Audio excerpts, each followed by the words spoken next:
Testing, testing, testing.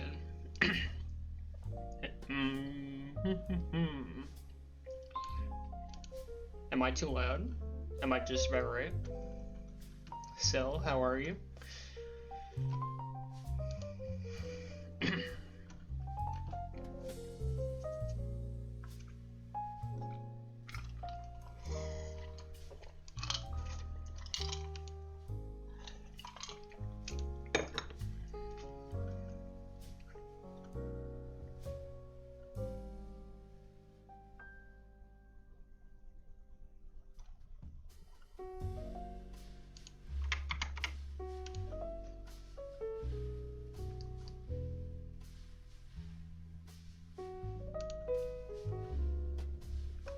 Oh, can you hear me slurping? Whoops. It's Fresca right now. In my special brew at the zoo pint glass. I think this is a pint glass, don't quote me on that.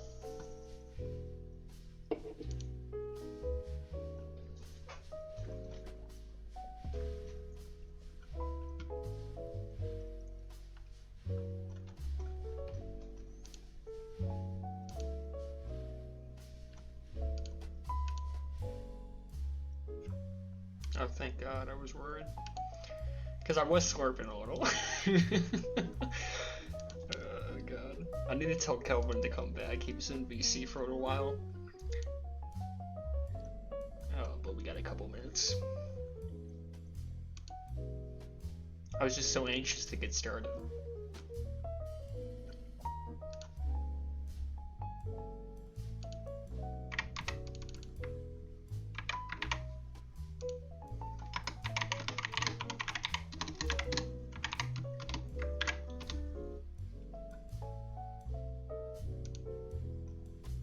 Sparkling water, nice dude. I got DM Kelvin, tell him to come back. Hold on.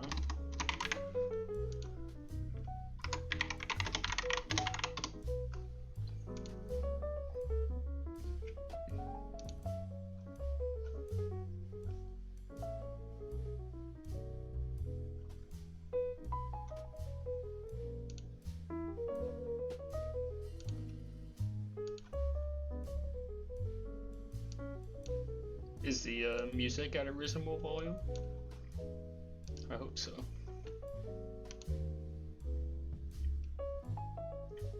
I guess it's just about 9:45. We could get started here.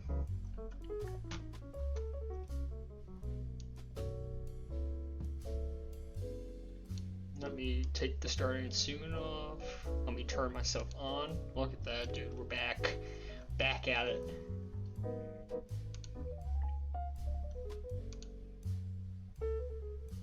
We'll give it another minute or two. I will, I'm gonna drop the Discord link in Twitch chat.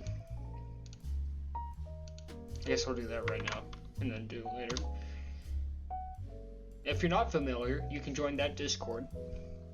You can join the Nightcap Waiting Room voice channel. You can hop in that channel, and I will see you in there, and I'll pull you into the stream channel.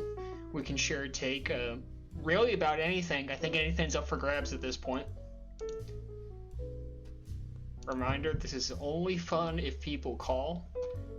Listening to me ramble for 45 minutes is not... It's not the best way to get this done. So please hop in, share a take. Would love to have you.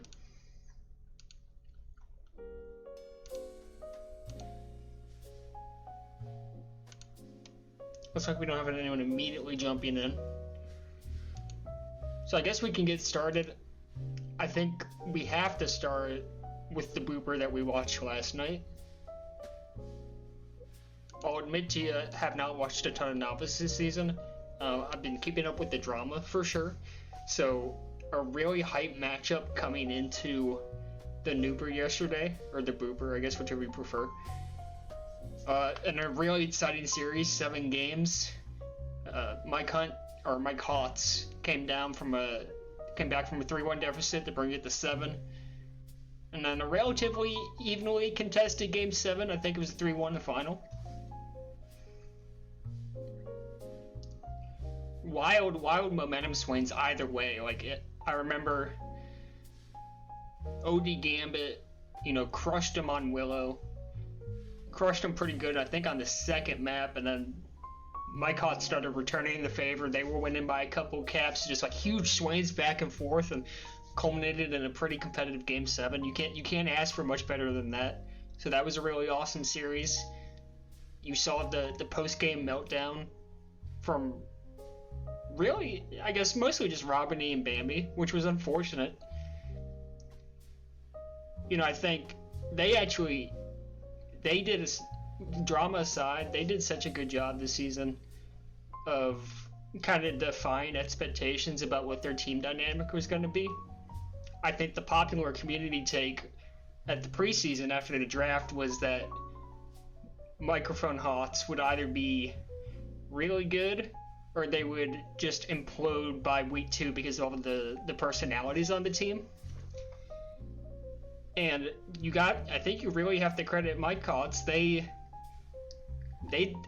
held. Their mental held just about all season. There was a little public sniping that we saw, but overall, Spheroid, I think, did a nice job wrangling Bambi and Robiny, and then Moosin just seemed like no frills, really supportive of his teammates. So you got to credit them for keeping the mentals together. They put together a really good team. And then on the flip side of it, OD Gambit takes out probably one of the better novice teams I've seen in recent memory, and just a really crazy 7-game series.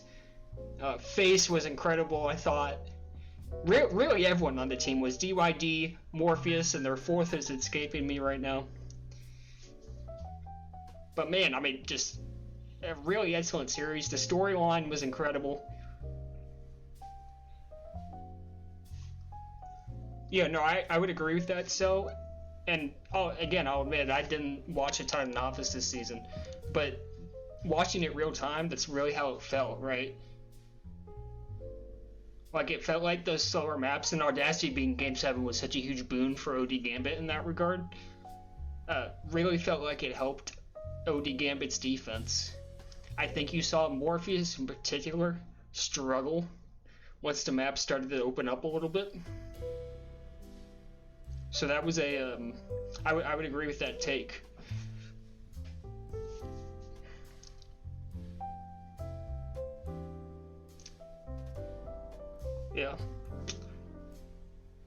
Yeah, but a really, really excellent series. And you know what was interesting? So it got brought up in Twitch chat a couple times during the stream about how the Booper had peak viewership that was either equal to or greater than the Super. I didn't actually get to see what the peak Super numbers were, right? Because I was busy getting blown out. But we got up to like 60, maybe 70, then Nooper, I think, which is great. And Beast Mode brought up an interesting point in chat that, or maybe it was in the Discord after. Regardless, it was that Novice, for the first time in a while, felt like it had storylines and interests that exceeded Majors. Maybe not Minors, but definitely Majors. And I thought that was an interesting take. And I don't even necessarily disagree with it. I think he was wrong in that there wasn't a good storyline in Majors, right? I think YGG, I think my team, after the reverse sweep, proved to be a pretty fun Cinderella story. But I think the difference between Majors and Minors, Majors and Novice, kind of like storylines and hype, it really comes down to the personalities, right? And like, I know people hate all the drama and the sniping and the arguments in Twitch and Novice discussion, but that makes for so much more of a compelling matchup between teams come playoff time, especially when it's been all season, right? There's been drama all season. Mike Hots, while they didn't snipe at each other for the most part, were definitely sniping at other teams all season. And that kind of like slight bit of toxicity, but like trash talk really contributes to the hype, right? And Majors, while I think we had a nice story, didn't really have that this season. You can see the juice that it gives the playoffs and a championship stream. It just adds that little bit of extra hype and entertainment. So that's something I'm hoping we see change for majors in season 34. I think whether it be older elite players, right, coming back to add some flair to the league, or whether it's a bunch of new guys coming up from minors to maybe add some more personality. I think after what we saw in novice yesterday and the comments we were seeing on the difference between novice and majors, I think that's what majors needs, is an influx of exciting personality. And at one point, I thought that would have been Glegg. Glegg really has just, he's gone away from hopping on the Nightcap and just flaming people. It would have been nice to have that this season, right? But he's kind of just falling back to just playing and being sportsmanlike, which is cool, but it's just not terribly exciting, right? So yeah, definitely need a way to fire people up for majors next season. See, anything else on the Nooper?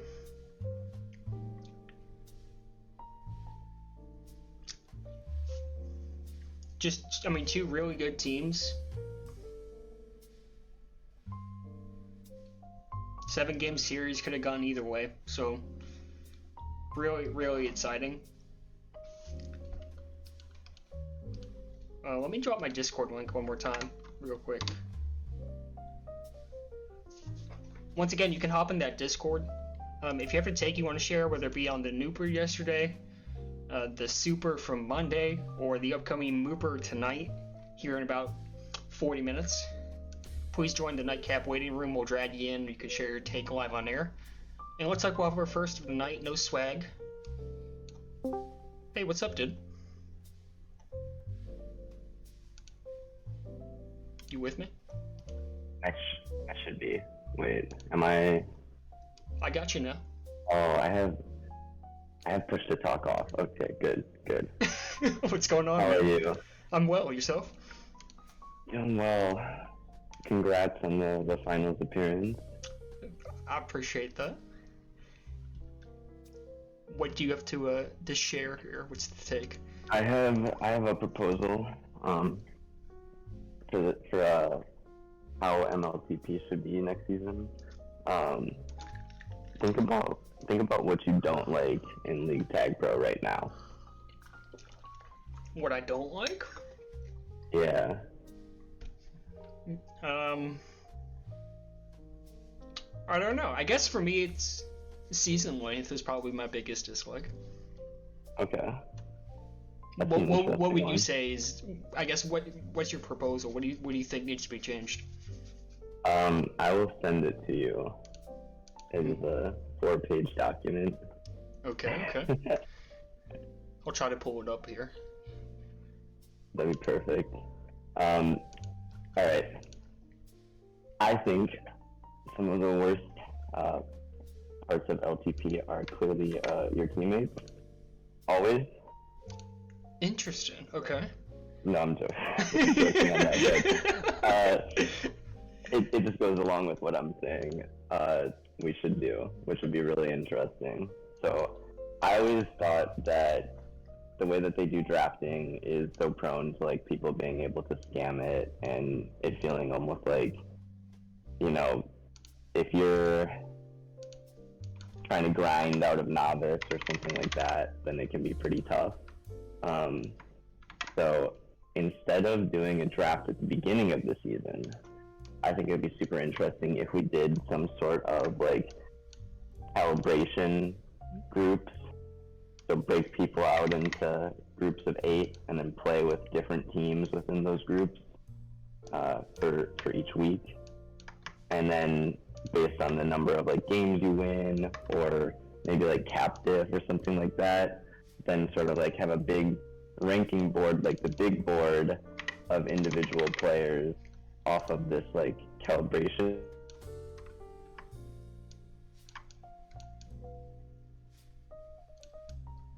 Hold on, I'm still with you. I'm just trying to pull this up. Sorry, I just DC'd for a second. Are you back? Yes. Okay, sorry about that. Oh, no worries.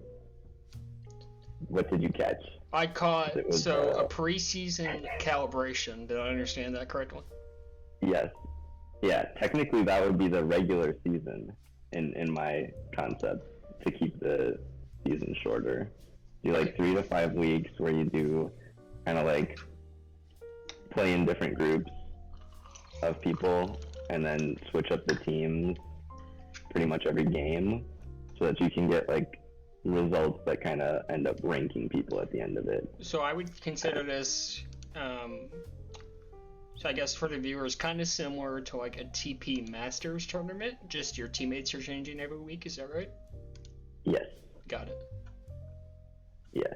Oh, nice, you brought it up. Sweet. So yeah, this gets rid of all of our favorite topics like TC scamming, out of league subs, DEPs. Yes, Cheese Doodle knows what I'm talking about because I specifically asked Cheese Doodle about carbon tournaments. And yeah, I think it'd be really interesting. I have another similar concept which would be really interesting if you like drafted majors teams and then every week switch those teams up. Like if your team won all of the points, then you'd be paired up with some of the players from the team that won like no points, and then maybe 2 players from like a middling team. That could also be really interesting. But I think it would be tougher in that one because you'd draft people to majors and then you wouldn't really have a way to like move people up and down. Yeah, that's interesting. I guess well, I don't know.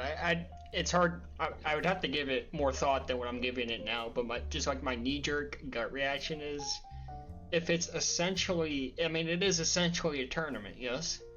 Yes. It's a very long tournament. Yeah. So I just question like, does that, like, do you lose the luster of an MLTP season? Like, that was one of my criticisms of OTI when I played it. It didn't really feel like a competitive season. Yeah. And that's what I would wonder if it was essentially a long tourney, was do you kind of lose the feel of a legitimate league, you know? Yeah, that's very true. I honestly would consider this not really like a league, frankly. I would think it would be super interesting because it would give everyone a chance to be like, besides obviously like TPM ELO, a chance to prove it. No, I would be curious maybe. Like I know we have NFTL running this off season, but an off season, I don't know if we're not calling it a league, but try out this format in an off season and see if people enjoy it. I think that could be interesting. Yeah. Like, because that 3 to 5 week timeline kind of fits exactly what you would expect an off season to be. And then, yeah, I don't know. It's an interesting thought. Yeah, that's what I was going for. So I just need someone to be on the CRC to puppet my ideas. Well, God willing, I'll be on it. So I will. I don't know if it's going. I don't know if I would support it, but I'll think about it. There's no doubt. It's a really interesting thought, and like, and you don't have to stick around for my rambling here if you don't want to, but like, I think as I hope to be elected for season 34, I do want to make some substantive changes to how the league operates. For me, that was like double elim for playoffs. I thought that was a pretty major change that would shake things up. But maybe not bold enough. You know? I'm always like the type of person to throw out something crazy in the hopes that we end up somewhere in the middle. So. Well, I guess so. Let me ask you this then: what is the middle? I guess what would be what would you want to take? Was pretty good idea actually, to have some maybe like, instead of that waiting period where we do a ton of like, oh, the majors draft is one weekend, the minors draft is the next weekend, and so on. If we do this like sort of calibration period before, it could be like a smaller version of it before the real draft, and then still do like a regular season. that's a little bit abridged, depending on like how many people sign up. That could be pretty interesting. Yeah, I'm intrigued by that. Yeah, I unfortunately don't know too much about the math behind like elo systems, but I think it would be super interesting and potentially an opportunity for the devs if they're coming up with ranked matchmaking. Maybe they can do a little bit of testing in a competitive environment. Yeah, that's an interesting thought for sure. So. Sweet, yeah. I Good appreciate luck on your campaign. Yeah, thank you. Thanks for hopping on and sharing. All right. See you, man. Peace out. Okay, let's grab Kelvin here. Hey, Kelvin, what's going on? What's up? Not much, dude. What you got? I just got kicked from one of the team's scrims. Well, tell me which team and were they winning? Vic and Button and what's that team? That's PTB. I got kicked from PTB's stream by scoreboarding them, from their scrims because I scoreboarded them. We won all of the games, and they said thanks, Kelvin, and then put someone else in. Ouch, dude. Wait, so I know, right? Wait, who was on your team? Alpha, Boo, and Killjoy. Oh, okay. I mean, that's a good group. Yeah, I don't know. We're doing pretty good. But they only kicked me! Well, maybe they thought they wanted a downgrade, but not a huge downgrade and replace multiple people, you know? Listen, I don't know, but I'm salty about it, because they kicked me. And I was just helping them scrim, you know? You know what's funny? It's always before a championship, and not like some teams go hard and do this just the entirety of the playoffs. I always think it's really funny how before a championship game, teams will get just the best 4 players they can assemble and just get absolutely smashed in scrims pregame. Like one of the novice teams yesterday, I think, was scrimming against 4 majors players before the Noober. Yeah, I was scrimming again. Wait, no, was I part of that? No, I don't think I was. I was doing something else. Maybe I was. I don't remember. My memory lasts like 12 hours. But yeah, I'm definitely rooting for the other team now.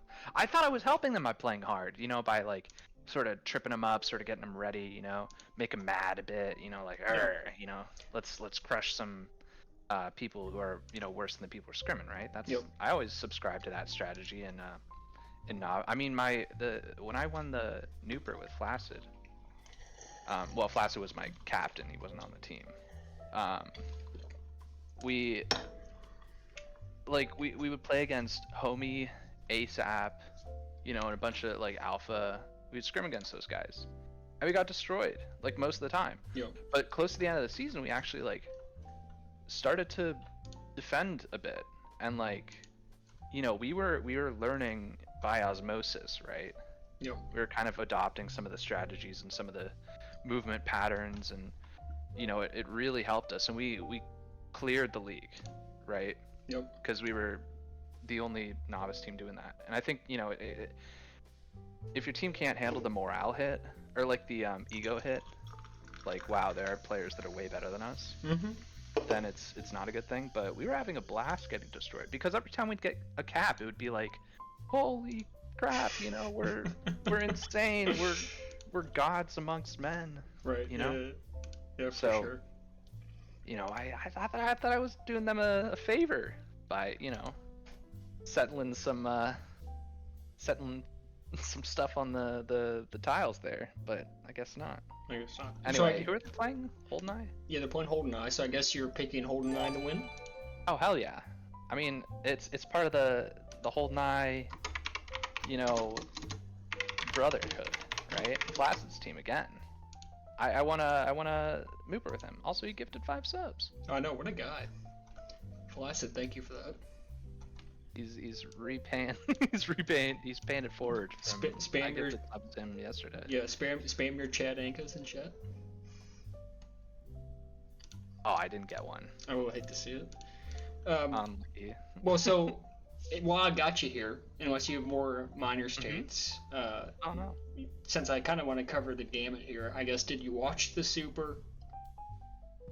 I watched some of it.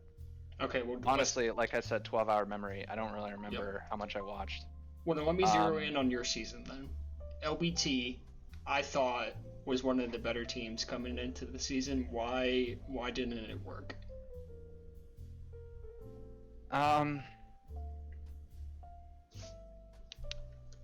don't know. So I think we had, even at the end of the season, I think we still had a lot of potential to be better than we were. I think a lot of it came down to like the inability to sync our playstyles together. I think, on the offensive side, I think Flaccid and Fender have very similar sort of play styles, so they weren't able to really mesh together as well. Plus, they have like, now this is not a dig at either of them, but I think they have similar mentals, where like if one of them's having a good game, they're both having a good game. Sure. If one of them's having a bad game, they're both having a bad game. And I think that sort of feedback loop that they had in the offensive communications really didn't do well as soon as we went down a cap or something. Because it was just like I said, a feedback loop, right? Just like not good, not be good.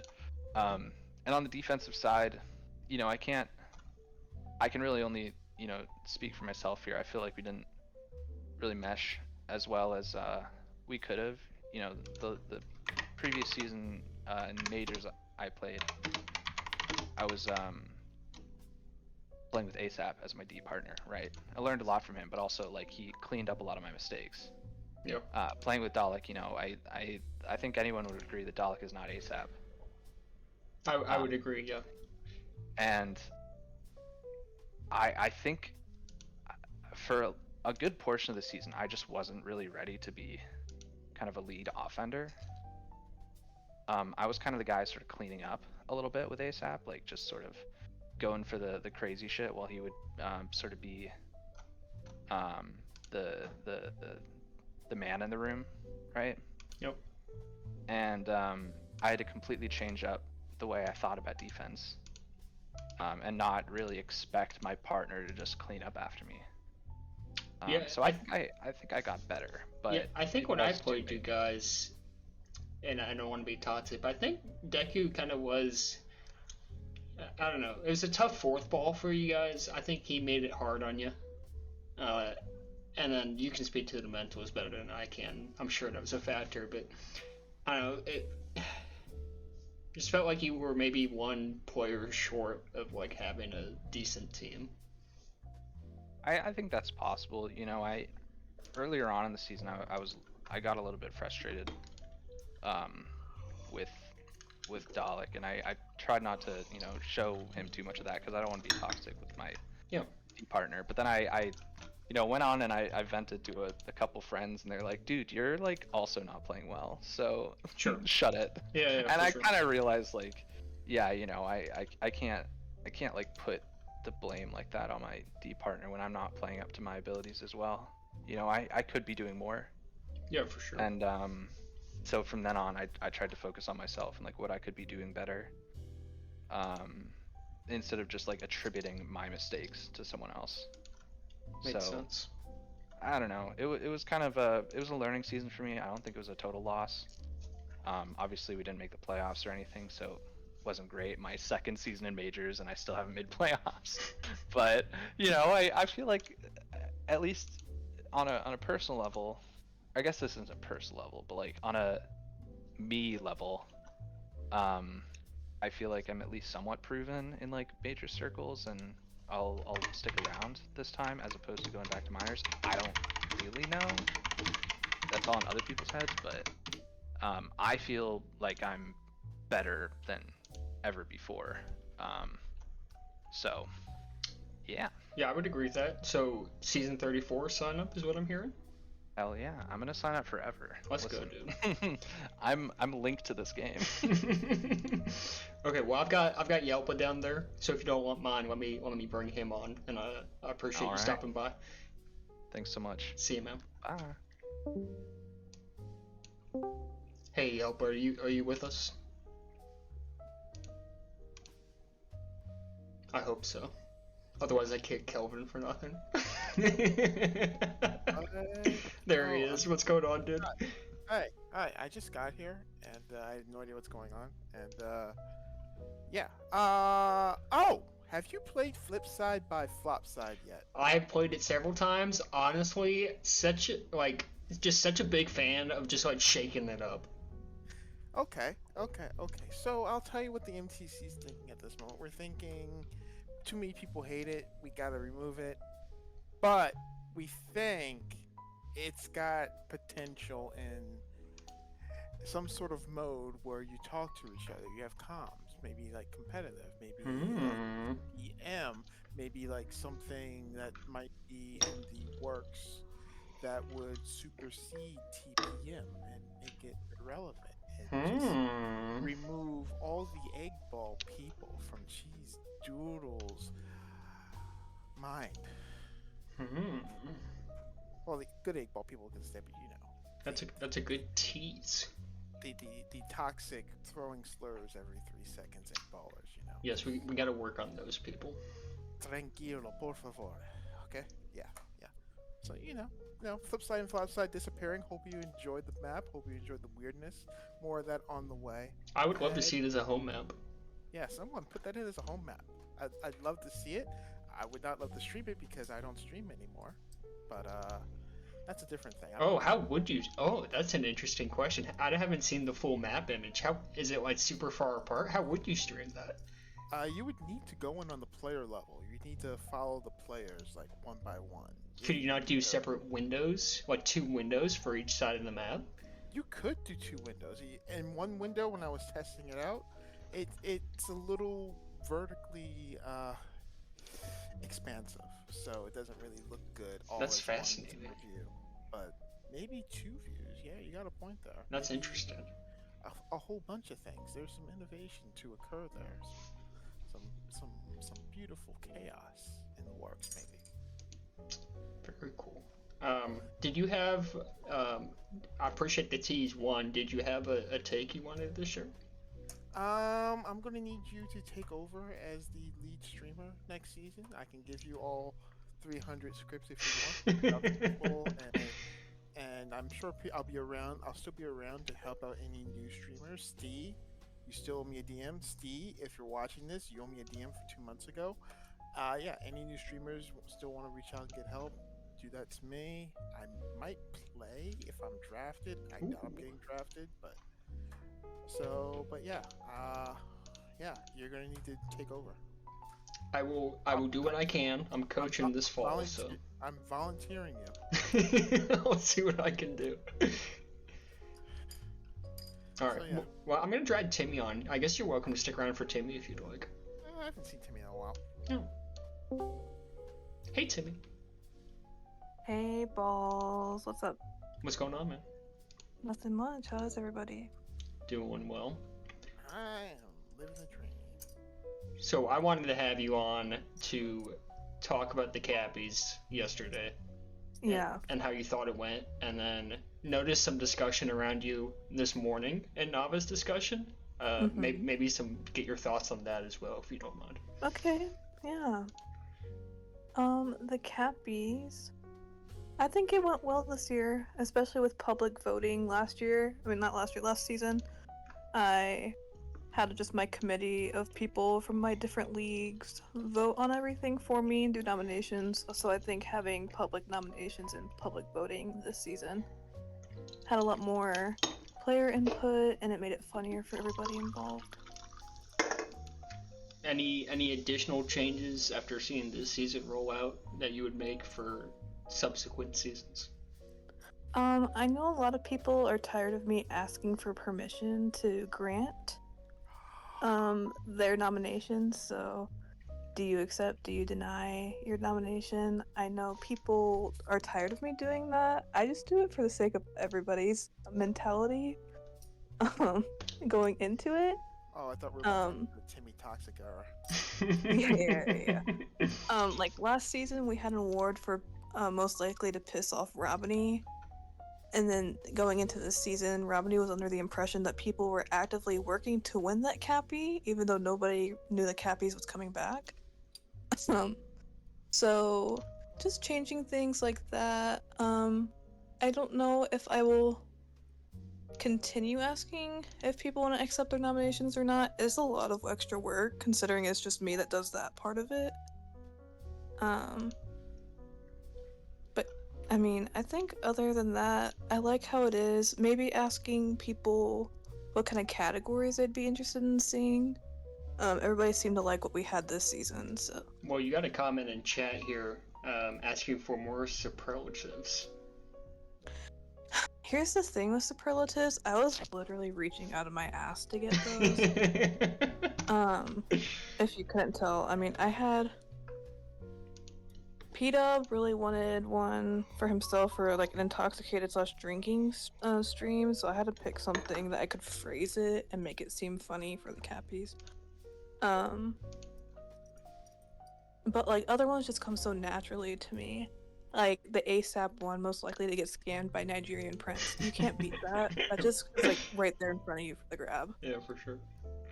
I also like highlighting people's like tough situations just to make light of the situation. So like Pass the Flag found himself in a situation where he ended up having to play out of a closet.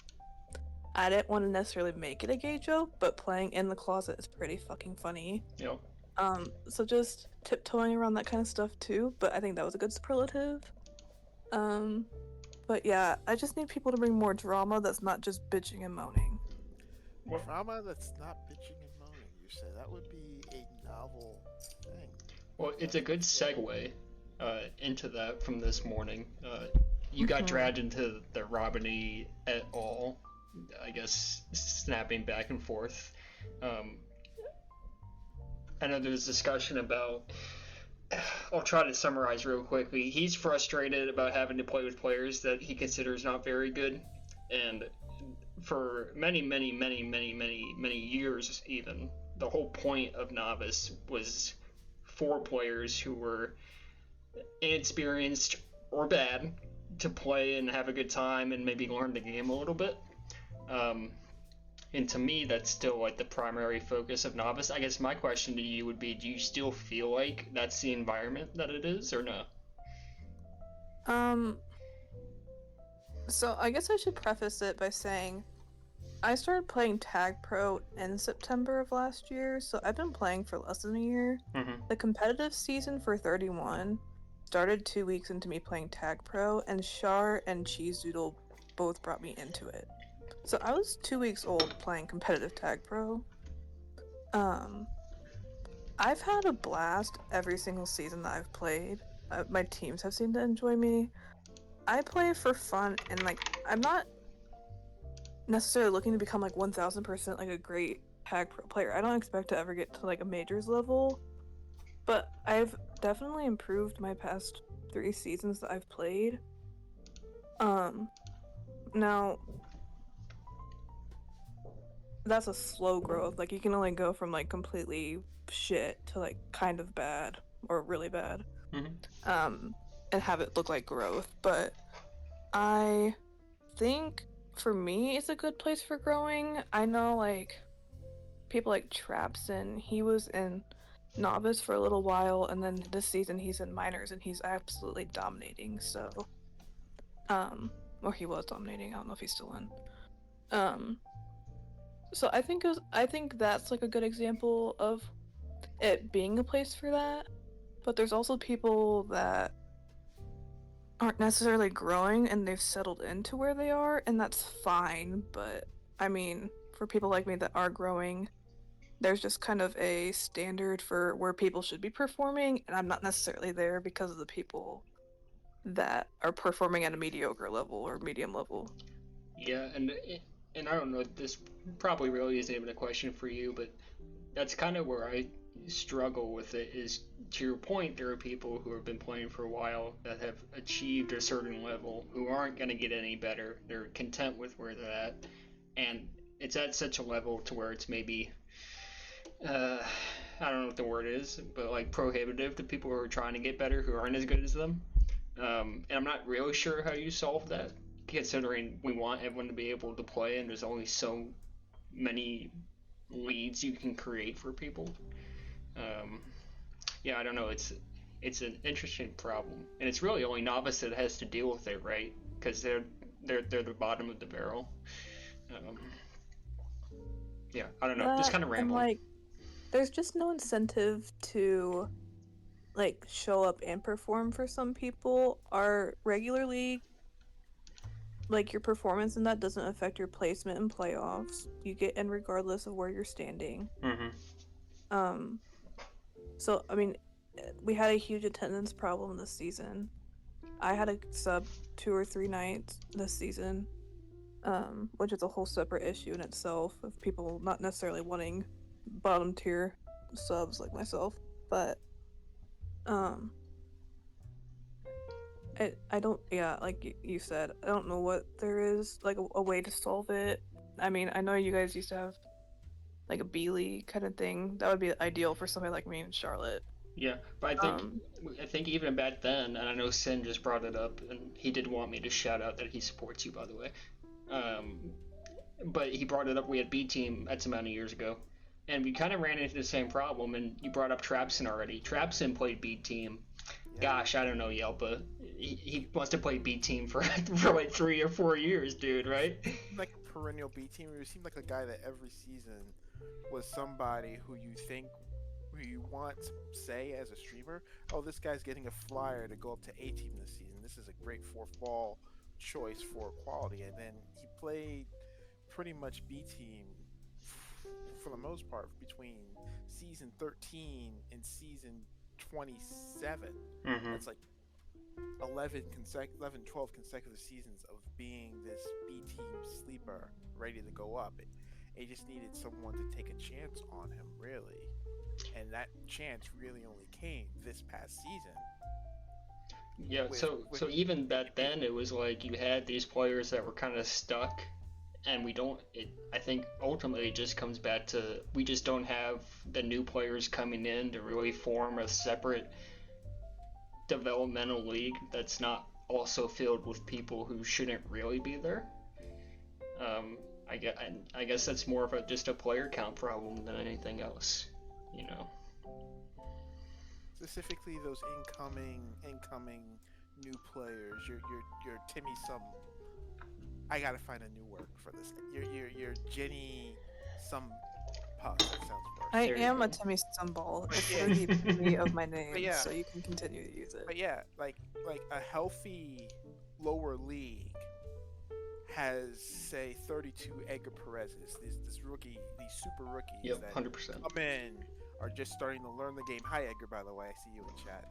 They're coming in, they're just starting to learn the game out of scratch, and they're picking things up, and they seem motivated to learn about the culture, learn about the game. Those are the people you want to say, hey, we have a competitive league, come sign up. You'll play against people at your skill level. And then you've got that basis that you can build out of, and you can build up and you can build down. And that doesn't necessarily exist now. I know some people want to blame the separation between competitive Tag Pro and Koala Beast Games, the entity that controls Tag Pro, and how the entity that controls Tag Pro doesn't necessarily want the competitive environment as it is now being marketed to the general public. And that's a completely different topic that is kind of important. And that's really for the mods of the competitive Tag Pro Discord and for the CRC to create an environment to work with the future group and create an environment where we can say, okay, we feel comfortable advertising competitive Tag Pro to the general public. Yep. Well, and it's certainly not a problem we can solve in the 5 minutes until the Mooper. So Yelpa and Timmy, I appreciate you stopping by and sharing your perspective. I appreciate it. Of course, anytime. Thanks, Oh. balls. Thank you very much. Orioles game. Eki bit when I get back. Yeah. DM me, brother. You got it. Good night. See you. Later. Okay. We got 5 minutes. I saw Sin asked for a shout out, or like wanted me to talk about him or something. Talked about the Super a little bit, mostly just in terms of viewership and storyline. I mean, THB.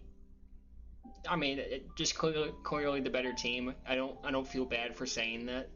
I was super happy with us just getting there. I mean, obviously our first round matchup, the reverse sweep, it's never been done in majors as far as I'm aware. So super proud of that accomplishment. We took down the 1 seed on the way to a Super appearance. I mean, it's hard to be mad at that playoff run, especially when I was on the last place team 3 weeks into the season. So I was upset about it the night of, but you look back on it after a couple of days and super proud of how we played and how we got to that spot, and then you just got to give really the entirety of THB a ton of credit. I mean, they were just better. I think Sin played super well. Gleg, I think he got player of the series. He played awesome. And just a side note, I think Gleg, just anytime there's a key matchup, always pops off. Doesn't matter what league, Egg Ball, Tag Pro, Minors, Majors, whatever it is. When he needs to be clutch, he usually is. And then I thought Joy, had a great night. He was not good. I think when we played THB, that was one of our async weeks maybe, or maybe it was week 4 or something after I joined YGG. I thought Joy was not impressive at all in that series, and then he comes out, plays great in the Super. Messi just did messy things. I mean, THB just a really good team, deserved the Super. Not much to say about it, I'll be honest with you. In our final couple minutes, I'd be curious, chat, predictions for the Muperball. And I'll give you my thoughts on it super quick here. The 1 and 2 seed, which seems so chalk, it doesn't really feel chalk to me. Holdineye was able to sneak into the 2 seed at the end of the regular season off a late season surge. I did not think they were the second best team in the league come playoff time. I thought they had a chance, but they proved to be really good this playoffs. PTB has had their stumbles, but you go look at, say, for example, they had a series against JBH. They went to 7 games, right, in the equidistant 8. They won. They went to 7, but they were winning their games 9-2, 6-1, 9-2. I mean, they were on the verge of blowing JBH out, but still losing games to make it a 7-game series. It was so strange. And I'm curious if that's is that dichotomy gonna pop up again tonight? And if it does, to me that means Holdineye is gonna win this series, because all respect to JBH, they are a much better team than JBH is, I think. And if you're PTB, you can't come into tonight playing that inconsistent and expect to win a championship. I just don't think it's possible. And just quickly, gotta shout out at Mania. After Cockpit Jones died, I guess, I'm not really sure what happened to him. After a great 2 weeks, he just disappeared. Admania comes in. He's played really awesome. Another one of those guys who got an opportunity for minors this season, like Trapson. He's played super awesome for them. Obviously, Ballsack is fantastic. JKXS, another guy who made the jump, has been awesome. They'll be going up against Vic and Tinderfella for the PTV offense. Yes, it'll be interesting. I think, do we see PTB inconsistency tonight? I think we do. So I'm going to take Holdineye in 6. I think that's where I'm going to go. Holdineye in 6 games is my prediction. Looks like a lot of PTB supporters in chat, or at least a couple. Button lined out of multiple losses that series. Oh, interesting.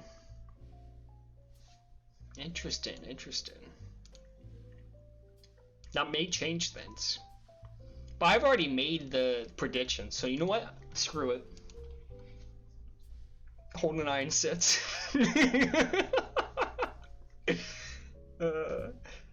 But I mean, everyone's picking PTB in chat. I gotta give a little love to Holdineye, right? Alright. Well, so here's what's gonna happen here. I'm gonna go off of the Nightcap screen. We're gonna transition to the splash screen for the scoreboard. So, pardon me, give me 1 second to do that. Thanks to everyone that called in, by the way.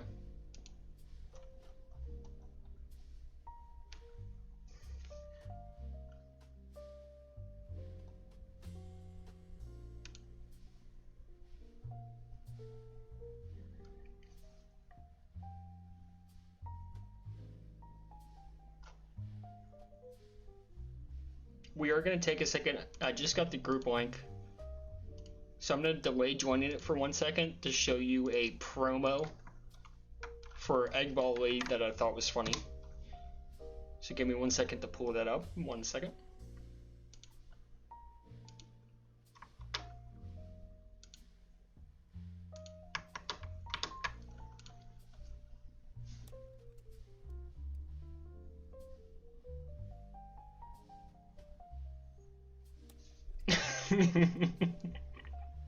Egg Ball League is back. Sign up today.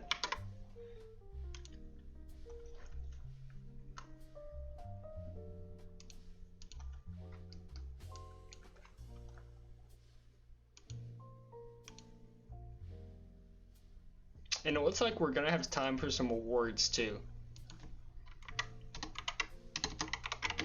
So let me let the group know, and then let me get the awards up here as well. Shout out Poet.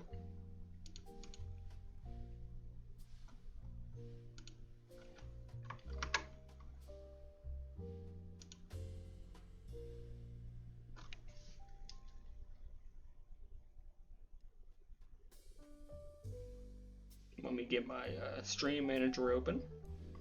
There's a lot going on here, guys.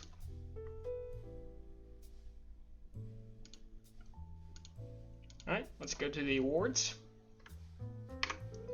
First up, Best Captain. The nominees in front of your face.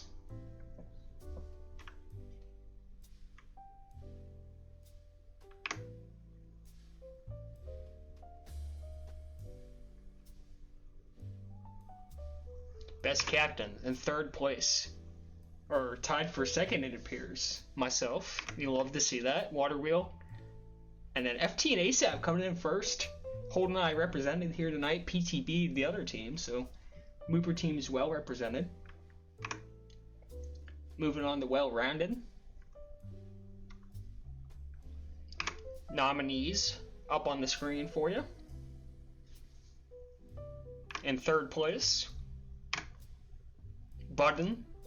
Again, we'll be seeing him later tonight. In second place, JKXS. Again, we'll be seeing him tonight. And the winner, Russ, takes it home. So again, the Mooper team is clearing right now. Looks like we're still waiting on people to filter in so we can keep this rolling. Best valued your nets category. Once again, a lot of PTB and a couple, looks like JKXS for Holdineye up there, so we shall see.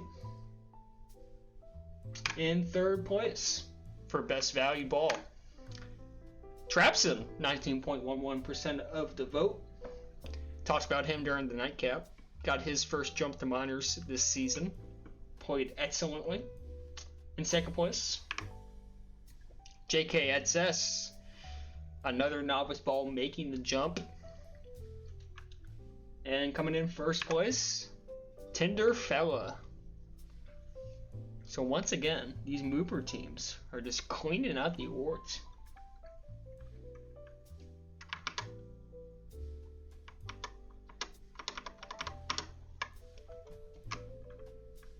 Moving on to Defensive Rookie of the Season.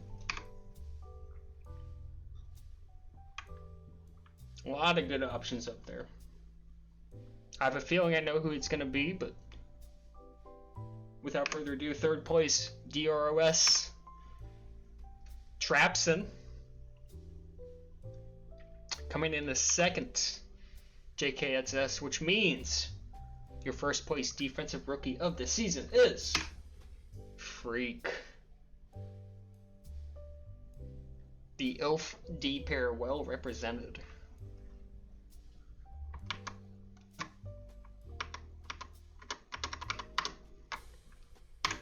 Moving on to offensive rookie of the season. Only two options here, Alex Jones and Sulf.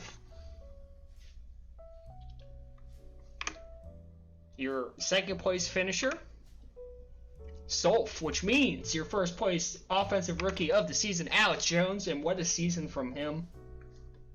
Had an excellent first round playoffs against my team, knocked them out. And just an overall really good season for him. So congratulations. We'll do one more award and then I think we'll be ready for game time. Your defensive ball. You know what? Let's save defensive ball. Let's save the big three. We're going to save it, dude.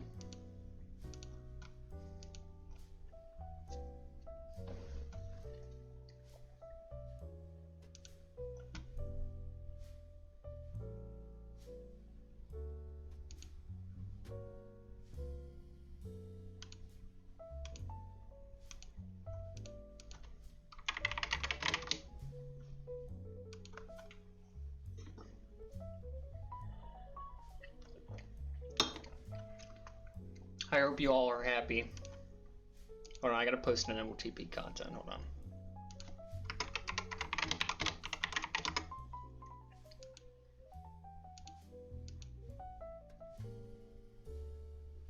I was gonna say, I hope you guys are happy with the new splash screen here. You would not believe how much time I spent making sure the distance from the top and bottom were the same for each side, and like the distance from the sides were the same. That took me way too much time. But I did it for you guys.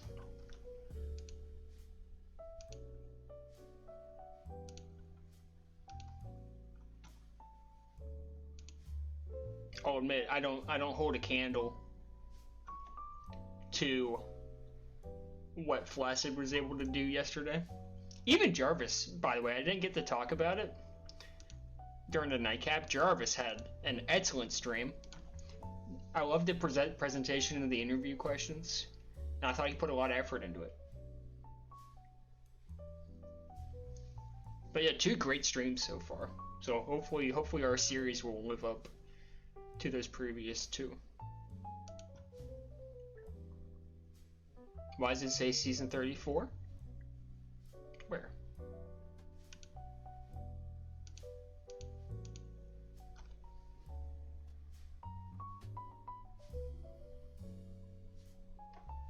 Oh, did I title the stream season 34?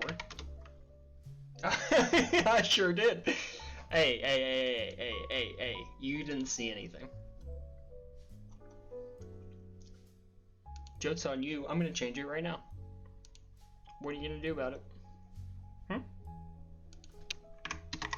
Alright, it's done. You can reload your stream if you want. I don't care.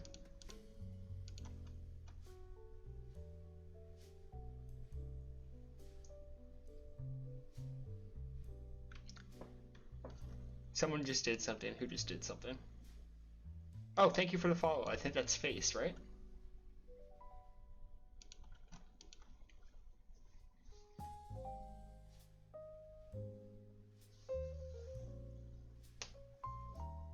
Looks like we're waiting on Victor. No. That was slander. We're waiting on JKSS.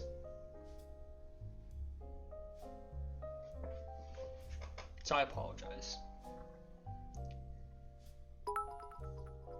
Thank you for the bits.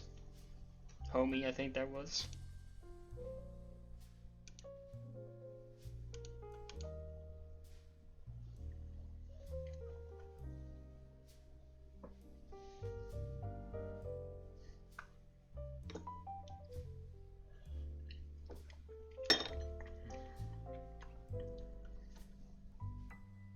Alright, so Poet did ask me to mention, so I'm glad we've got a little bit of break here. Poet asked me to mention A. Your Season 34 CRC applications are closing tonight. So if you're interested in making a difference in next season's competitive experience, I encourage you to apply. You can do that by messaging !CRC to TTOC bot. You can fill out an application there. Those applications, that deadline is tonight at 11:59 p.m. Eastern Time, so you've only got a little over an hour if you want to put your application in, as JKSS has joined the group.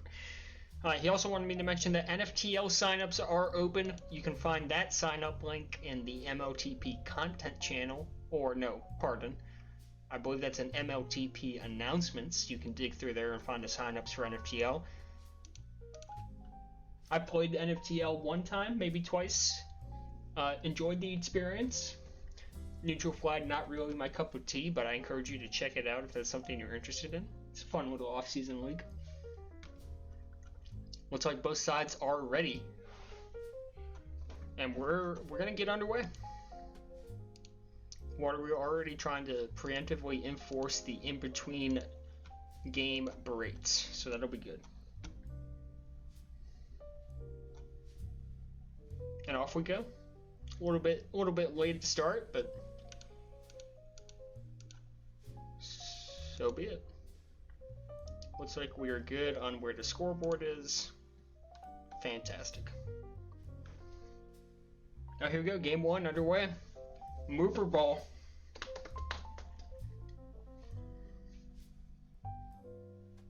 Gonna be a good one.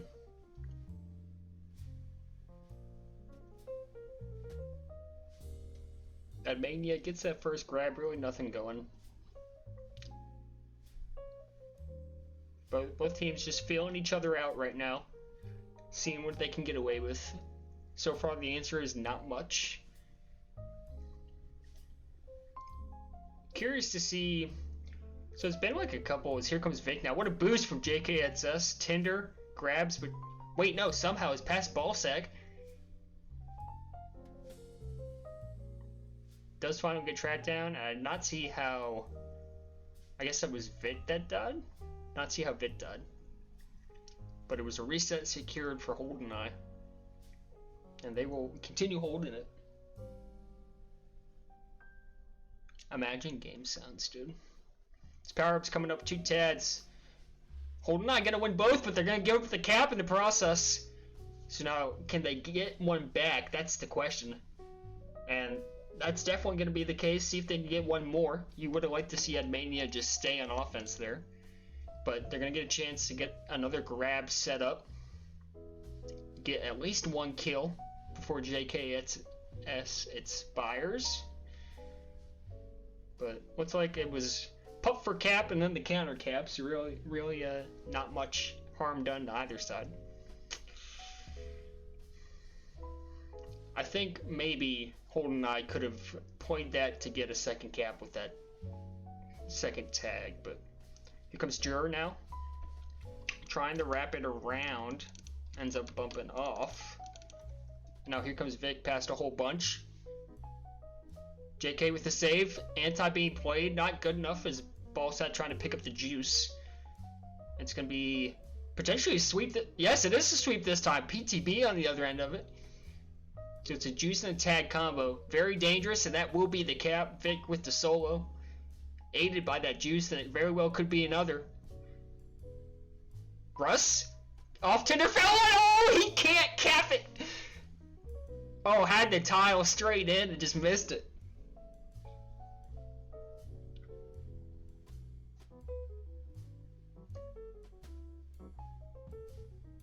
And you gotta cap those. You gotta. So still 2-1, Holdineye holding on. Admania. An unfortunate grab. But now Jur with the bomb suddenly out past 3.5. Here comes a block on Bud. Excuse me, and it's a walk-in for Jur. Tinder with the LOL. I'm not sure what he's LOLing. Another big pup fight. Might be another sweep. Yes. Our third consecutive sweep going back in favor of Holdineye. The tag is set up. The return comes with the juice. And just like that, Holdineye, 2 unanswered. They take the lead. Trying to get another one here. But Tender, good pressure from behind.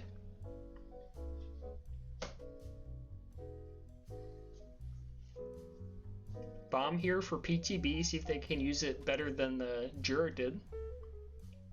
Or at least as good as Jura. The answer is no.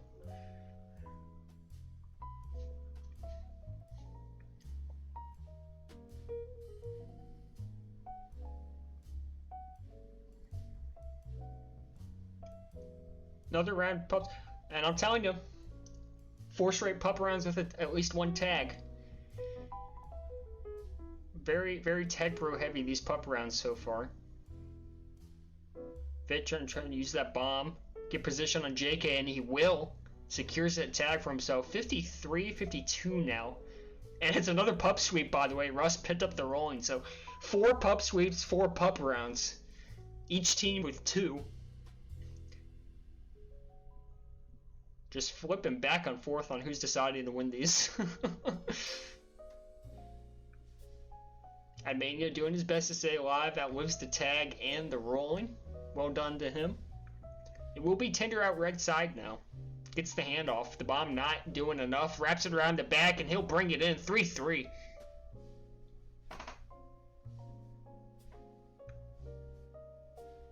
Button now. Over the blots. The blots are fat. 4-3. And now Tender's out. Beat the anti somehow. And he's going to make it another. Pups up once again. Tag pro. Don't tell me it's another pup sweep. But it might be a cap for Vic. No, ball set's there. Wait! Wait! It was close! And now the tag can't connect with the FC. Oh, and it's gonna run out here.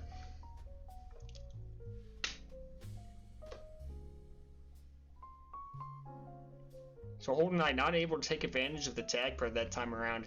And they needed it. Down 2. Still plenty of game left. Just over 4 minutes left as here comes JK. Bomb in play still for Holdineye. Mania patient on that boost. Bomb defused. What's the plan now? 3 OD. Button hot on his tail. What's to be trapped in that left pup corner. And Button through the team tiles gets the solo. Here comes Vic now, rolling on flag. Good chance. Diffuses! And Ballsack gets the pull! Oh no!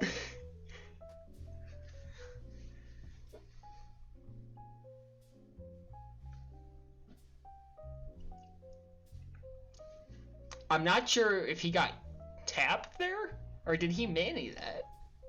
And if he manied it, not the move? I don't know, I'd have to watch that back. And Mania, nice little grab here.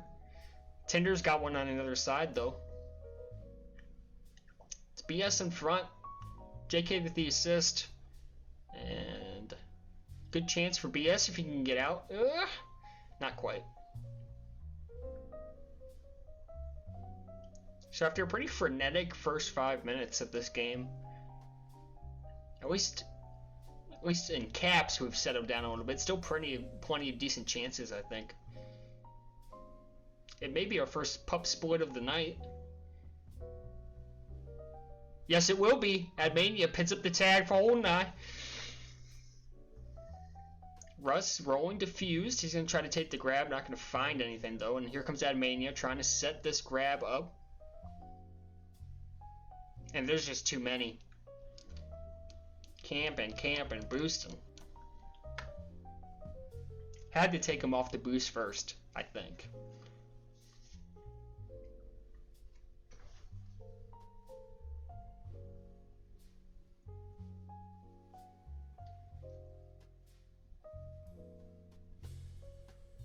Just over 2 minutes left to go here in game 1. Victor with a handoff, and that's probably a cap. Kind of funky. I don't know. I think Ballsack maybe could have gone there. I don't know. That was close. So here we go on pups again. That right pup late, as we know. JK setting up really early for it. We'll end up winning it. But still a decent chance here. Tinder. Oh no! Wait, no, it's fine. It's fine. It's fine. Wait, they're gonna cap!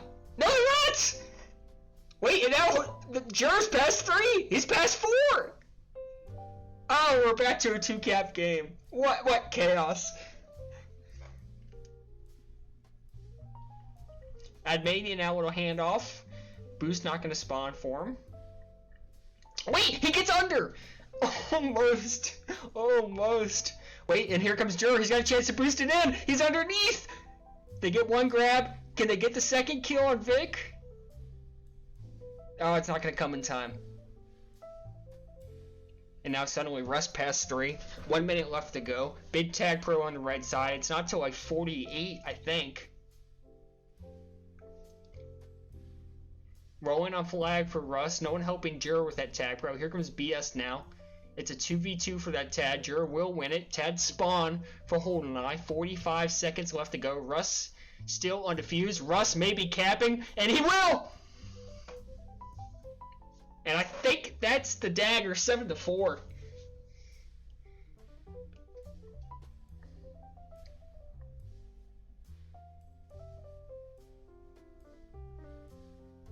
Chance for JK. BS will get the return, and the cap comes, but only 15 seconds left. 1 on offense, and that should do it.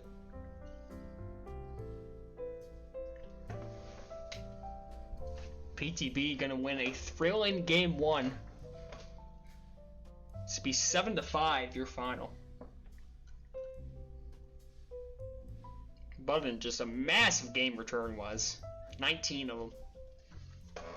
Pups relatively even there.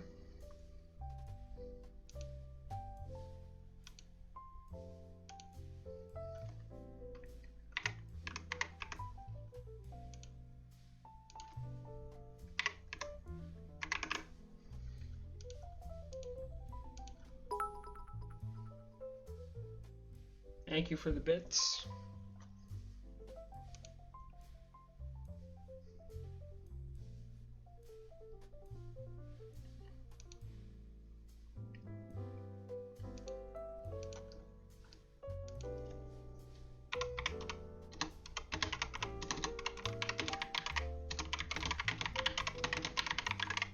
And I'm gonna save the bid 3 rewards till the end of the stream, by the way, so.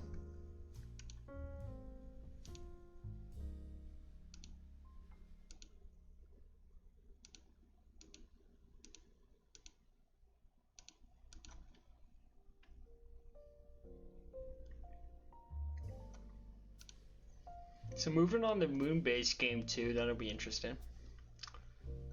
One would hope it's going to be as exciting as that Jordan game. And if there's a mod in my chat who can do predictions, please post one. I have a hard time with the one monitor, you know what I mean?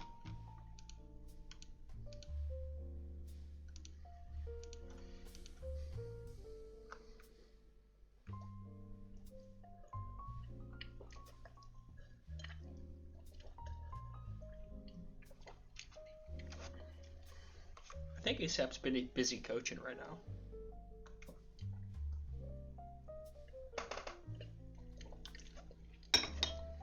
And what if he makes a prediction like, because he's coaching Holdineye, right? So what if the prediction is like, Admania gets to first grab, and he just tells Admania pregame to just like boost straight at flat to start the game?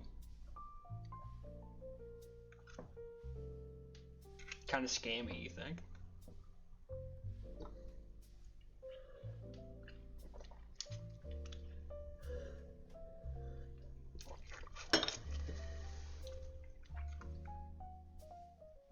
Prediction up, thank you, Yelpa.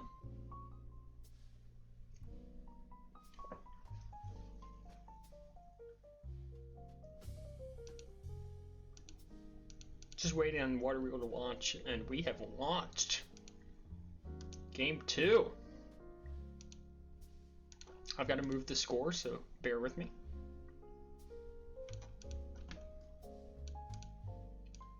Try to make it look somewhat presentable. And here we go. Hope you guys can see the entire thing. You can.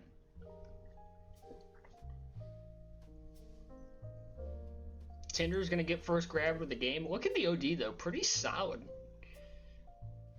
Jur taking the pull. Hole and JK off the handoff. Return for cap for PTB for a little while. Not gonna come. Tinder still threatening. Bomb's gonna spawn soon. Does finally get tracked down. Bomb play, bomb play. Ah, I wasn't there. They were not on the same page, it looked like. So early, it's all PTB. Oh, but Jur, that's a great out. Oh, look at Vic with the no-kiss boost. Shuts it down. And Holdineye has not had any success getting out of base here. But a big tag pro pickup for both Jur and JK. Should make things just a tad easier. Fortunately, Button hits every map element in base, and they are going to be able. Oh no, they're not going to walk out. Button somehow gets around the tag pro. Oh, that's brutal, man.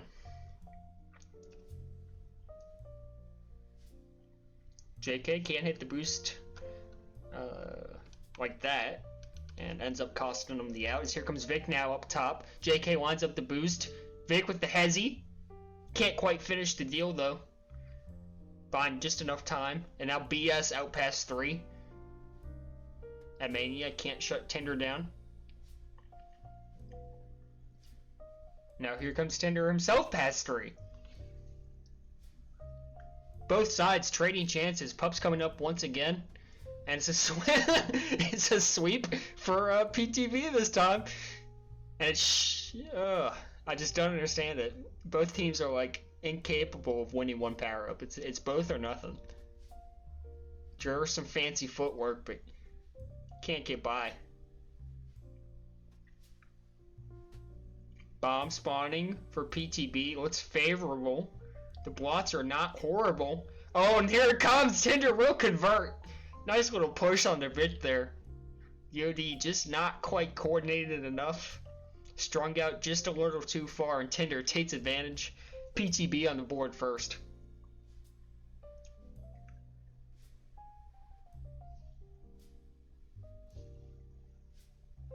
True Jur's refresh, somewhat important, I would think. Button now, pushing this out bottom. Pups spawning. Somehow Russ 1v2's that tag pro. A massive tag pro win for PTB. And he's going to pick up the return. And JK hits us his flag pro. Dangerous all around for Holdineye. They will get the return and they will cap it.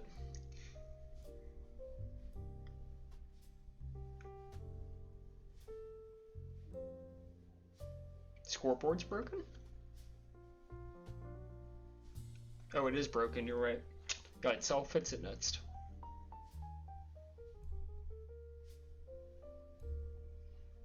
Just for the record, PTB won 7-5, game 1. Is it broken? I saw the 5. Maybe I'll check again. Hold on. At a less critical moment. Oh yeah, it doesn't show the 7. Okay. I'll get on it. 2 tag pros over to Holdineye there. See if they can actually do something with them this time. They kind of flubbed it last time. But fortunately for them, there's no opposing tag pro this time around.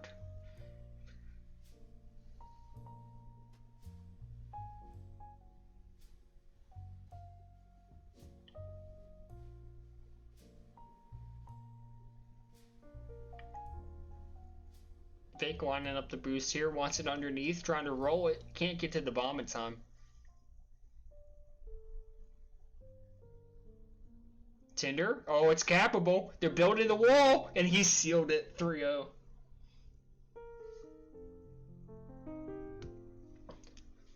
Someone get PTB to the RNC. You know what I'm saying? Vic, a huge boost. Can't quite connect with Admania. But they're hanging. Wait, the Flacids. There's so many of them. And Admania is going to get Holdineye on the board.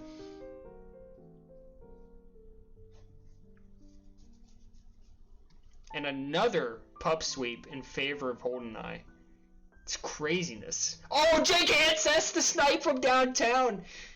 Tender camping the bomb, but he connects. Oh, the rolling bomb defusal, almost insane from Admania. The chance still there, but Russ gonna clean it up.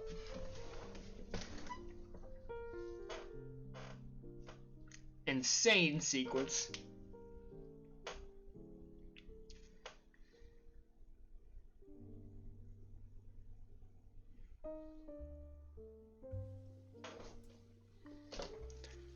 See if Holdineye continue winning power-ups. They're up 7-3 on them right now, but down 2 caps.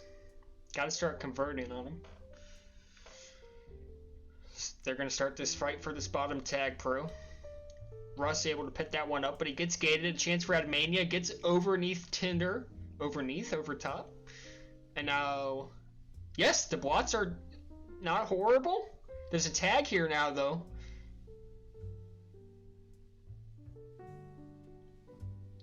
Should be okay for Holdineye. Gonna outlast that tag pro for sure.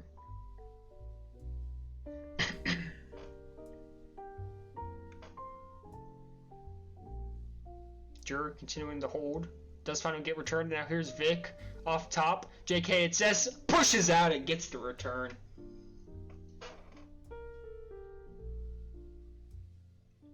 But he can't save that one. And 4-1 PTB, they've restored the 3-cap lead.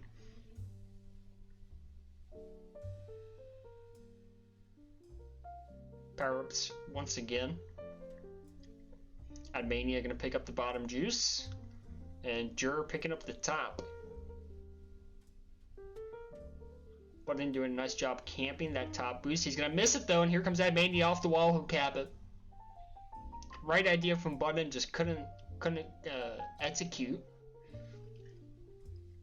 And with 2.5 left to play, still very winnable for Holdineye here.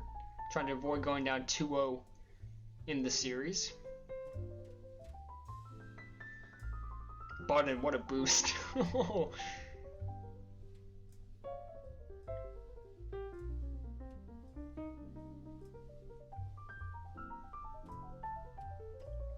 Mania taking his time. Oh, but Tender trats him down. And now Vic suddenly out past a few. Power up spawning, gonna make things tough on Holdineye here. Button. Oh, doesn't pick up the tag. I think he had a pretty good shot at it. It's gonna be Admania winning that juice as well. They gotta be able to convert here. You literally could not ask for a better pup combo. Oh, and they're not gonna get it. Just PTB, Vic holding. The rest of PTB circling around the FC. Just too much to bear. Minute and a half left to play. And now here comes Button to make it 5-2. And that should be the dagger here in game 2. Barring something miraculous.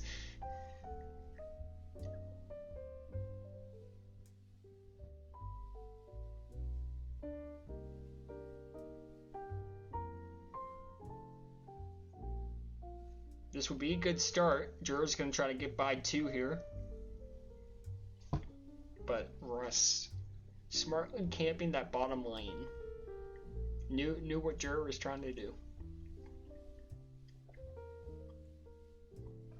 BS is gonna get the rolling grab. But at this point, don't think it's gonna matter. Russ has left the game and Moosin has subbed in? Is this a joy winning the super sub in game 2? Russ lag out? Are we sure? I didn't see him. Was he lagging? Regardless, Moosin has joined the game for PTB. Won't matter for the rest of this game, but if this If it truly was a lag out and Moosin comes in for the rest of the series, that's going to be interesting. Because who's playing defense for PTB in that case is the question. I imagine Vic moves to defense.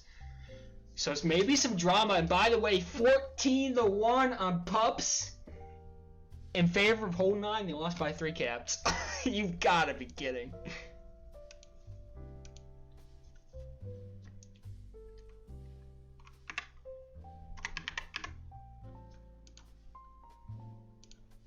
Okay, it appears... Well, Beast Mode, I'm not really sure what to tell you about the in-game scoreboard. Because it looks correct on my screen. So, don't know, brother.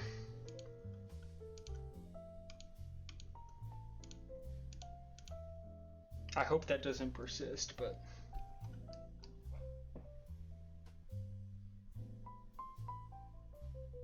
Yeah, a 14-1 deficit for Pups for PTB, and they cruise pretty comfortably to a 5-2 win. That doesn't make you feel good if you're a Holdineye fan. So it appears Russ did in fact lag out. So then, I'm not sure if they think he's coming back, but now here's the drama. Sounds like Russ has a firmware update, so he should be back. How many Pups did Russ get? That's a great question. Let's check it out.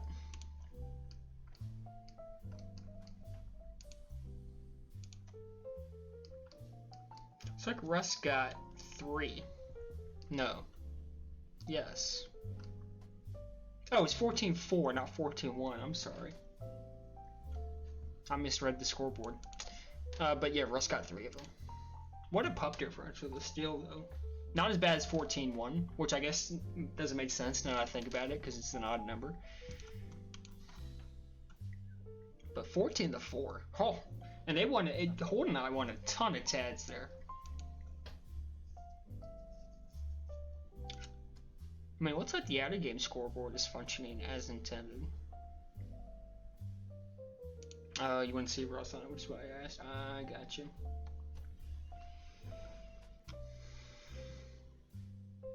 Smart man. Looks like Russ is back. They're asking for a paint test potentially.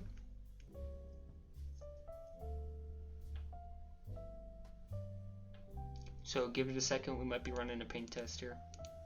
Yeah, looks like we are gonna run one. So just give us a moment.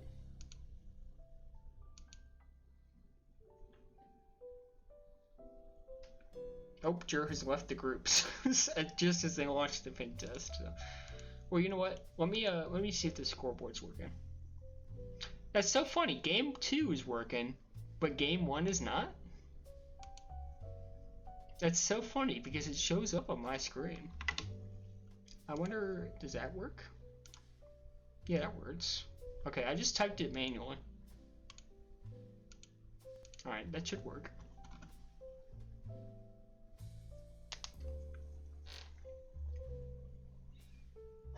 Alright, looks like both sides are potentially good to go. Russ at least says he's good. Scoreboard fixed! You love to see that. Nothing like just overriding all the fancy conditional formatting that people put a lot of hard work into and just typing it in manually. There's just nothing like it.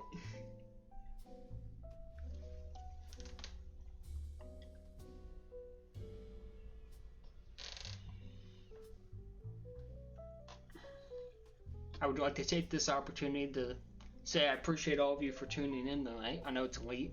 It's late for everyone. Even our West Coast friends. It's creeping up on 9 o'clock.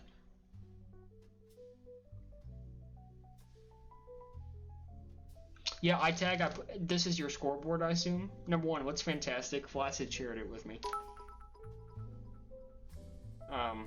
And I tried not to screw with the formatting. I really do try not to. But when something's not working right, I just do it manually. Thank you for the bits. I apologize. I don't know who you are. So if you can tell me what your tag card name is.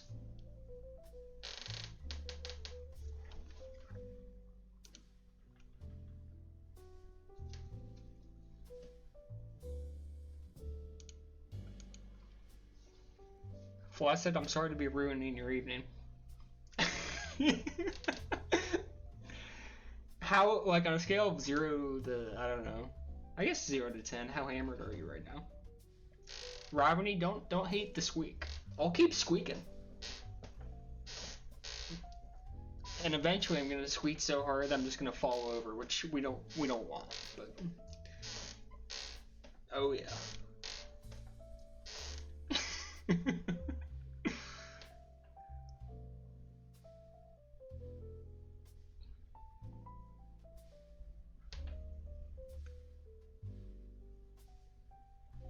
Wait, and now Vic isn't in the... What is happening? Didn't someone fall in their chair one time while streaming? I don't remember that. I really hope they're not serious about Vic having to walk his dog, because that would be unfortunate. I could turn my face on for you guys, if that would be a welcome distraction for you. I don't normally like to do it for... Oh, I don't even have... Never mind. I would have to add a video source to this scene. I mean, it's a whole thing.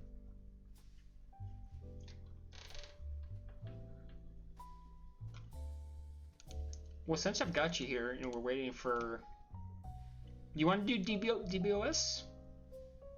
No, Vit's back. Vit's back.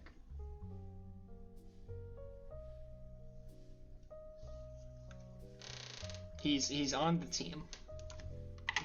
I'm gonna put an R in chat and see what happens. See if I can urge them along. You'd think with a 10:30 start time where they actually launched game 1 at 10:42, they would be more considerate of people's time, but that's the way it goes. Kids these days, man. All right, here we go. Game 3 launched. B Swift Ball is right. Make sure you guys can see. Looks like you can.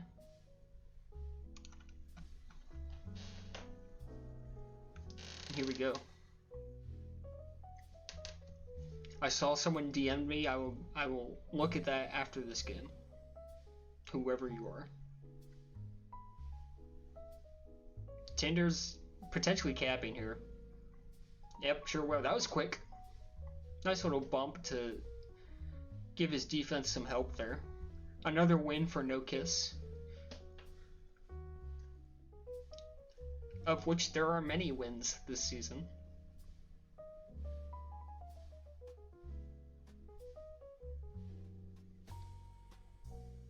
Vote for rank after season 34. No Kiss here to stay. Here comes Vic now. Nice little hold on the gate by Russ. Yep, and Tinder a little too aggressive. Gotta be careful pushing it in the base unless you know you've got a capping opportunity.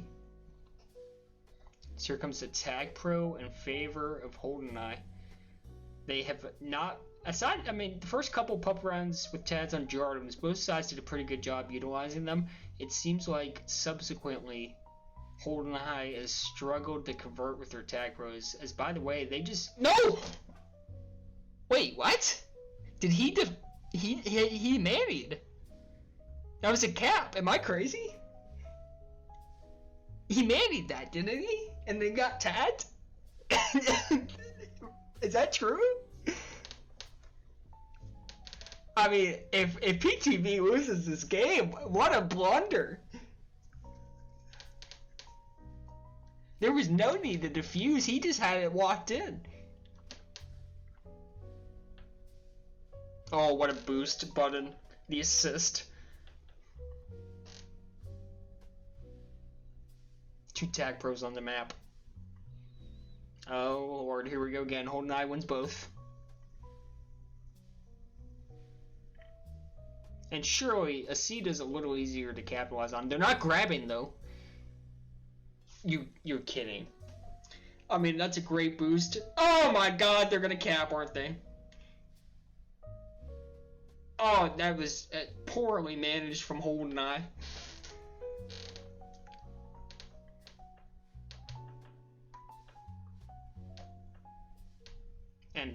Yeah, I mean, that's part of the reason they're down 2 games though in the series right now. They gotta convert with those tag pros. They are not playing well around them. And Mania that gets a nice grab past 2. Bomb grab, not really forced. Oh, not sure what happened there. JK dies on the gate. Tinder on the attack now. Tinder should die here in a second. Russ diffused. Russ working up top left. JK forced to grab and almost gets out. Close one.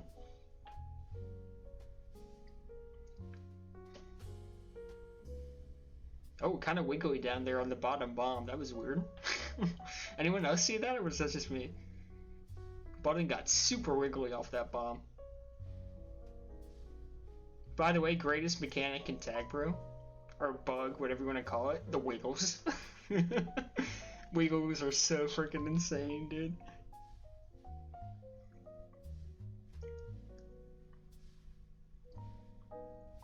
Ten seconds till pups. Tag Pro up. 4 grabs on the PTB side of the map. And Jur's gonna opt to grab. I get the idea, because if you're out, you're past 3 and you're probably capping.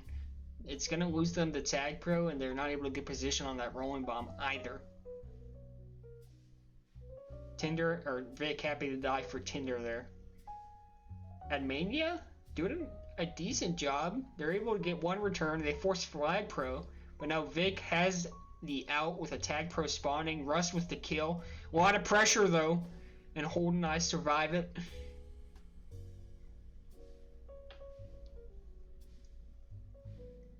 At Mania with some admirable blots. Oh, imagine Ballsack splits that, dude. Tinder, forced the bomb. Slows up Juror just enough, it looked like. He spiked himself. Oh my god. He's lagging, right? He was refreshing a little earlier. I'm gonna blame that on lag, because that was brutal.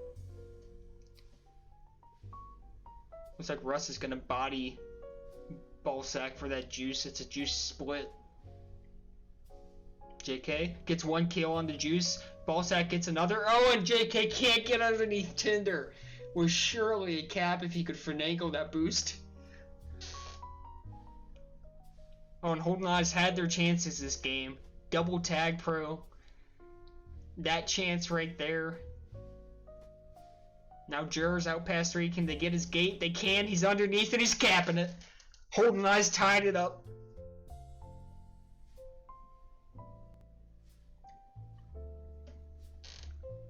Ballsack now. The bomb there for Tinder to get the return. Oh, I think Russ was coming up on enough. Juror could have taken that. That would have been dynamite, dude. Hard to tell in the moment, though. Really hard. And Holdeneye's got to live here. And they will. 2 rolling bombs in their favor. 1 defuse to get the return. JK's trying to hold button in base, but the bomb's going to help more than it hurt.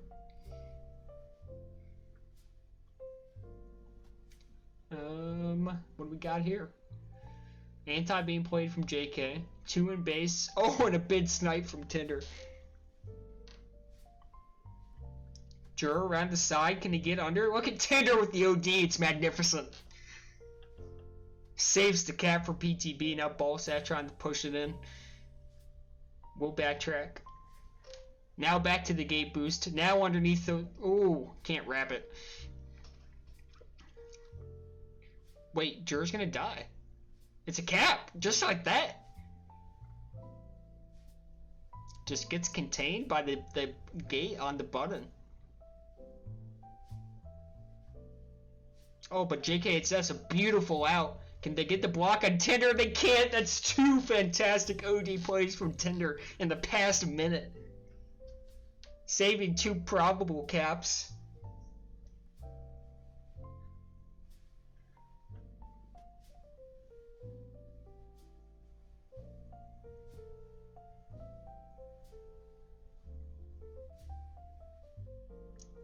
Russ, nice little grab there.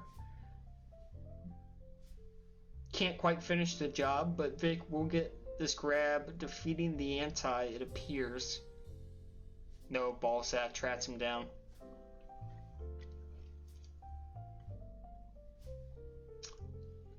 PTB doing a nice job playing this 3D here, making it really frustrating for Holdineye.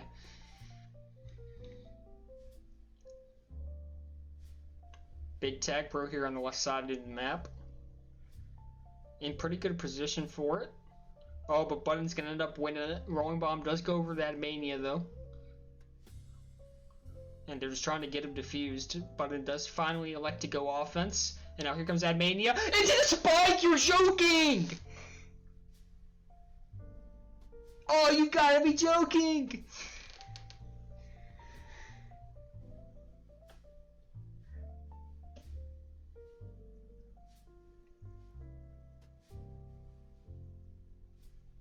And again, the 3D from Vegas is too strong. Wait, but here's a block. Can they get the gate? Oh, no.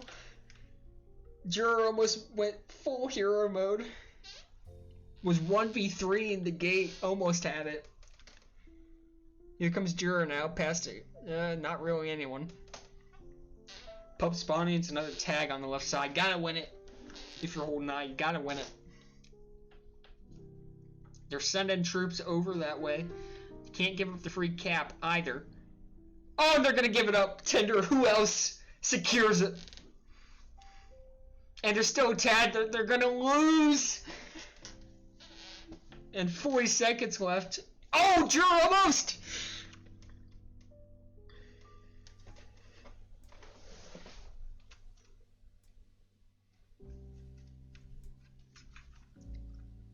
I think, who was that?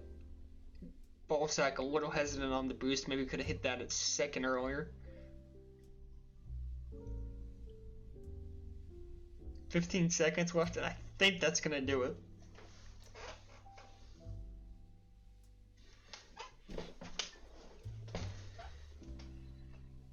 And that'll do it for game 3. PTB taking a commanding 3-0 lead. Tinderfella, what a game from him. The several OD returns, 2 caps, doing it all.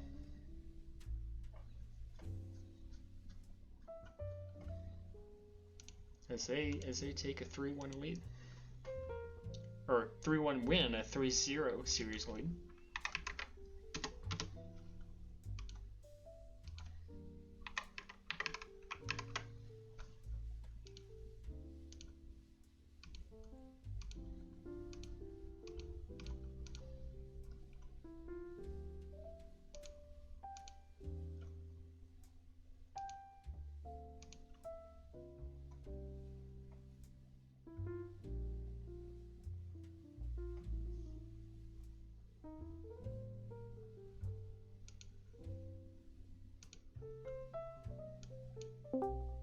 Hey, what's up, dude? Hey, what's up? Not much. Hello. Oh, I was talking to myself. How are you?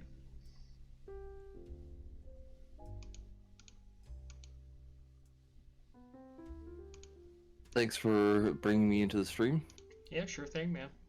Congrats on your Nooper yesterday.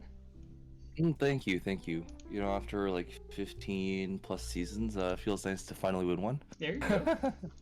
I'm still looking for my first, so I understand the pain. All right, so tell me what do you think of this series so far? Well, so far, Game 3 was definitely a heartbreaker. With the last 2 minutes, getting out there and boosting into that spike was very unfortunate, and then I mean, I've definitely also allowed caps like that last one, the dagger. It must be really frustrating for Holdineye, but PTB is putting on a really strong showing. Even though Holdineye has been killing it on pups and stuff, that last one, not so much. Those 2 or 3 last tag pros on the PTB side were not, they don't indicate the best mental state for Holdineye right now. What do you think?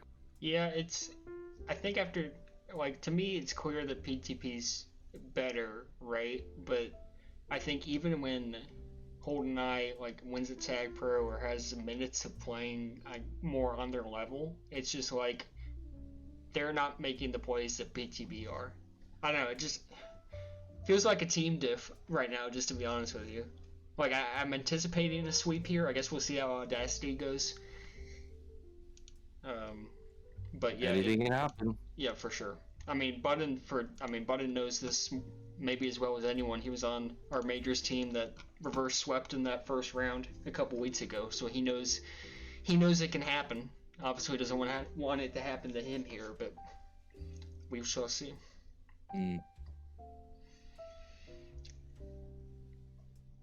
Yeah, Everyone knows the 3-0 lead is the safest lead in Tag Pro. That's right. and if Holdineye wins this one, well, a 3-1 lead is even safer. Oh,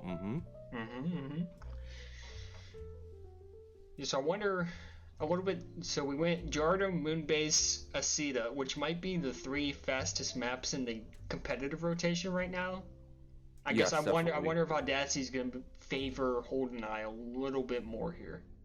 Slow things down.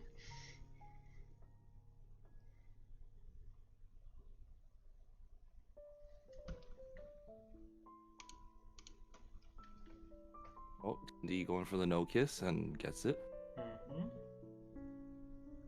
We've had a couple good no kiss points tonight, which has been nice to see. Like, a lot of times you're just getting kind of like some like mosh pits in a corner, but we had a couple of nice boosts, especially from like Vic, and I think game 2. It's been good. Tag Pro over the Holdineye, and might be able to convert. We'll see. JK swiping, but they get the return. Oh, one return. Tindy doing what he does best, staying alive. Yep. Oh, and he stays alive long enough for Vic to catch up and get the return. The reset for Holdineye though. Oh, hold on. Do you have the group link? Oh no. Hold on, let me get that to you. Yeah. Let's get you current. Whoop.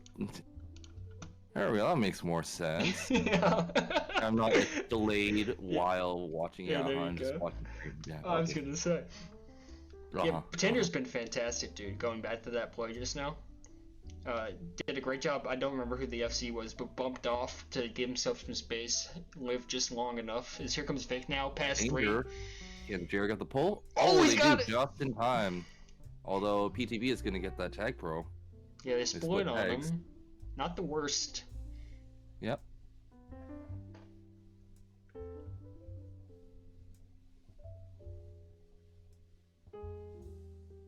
Yeah, neither side. So that was interesting. No one really committed to keeping their Tag Pro near their FC.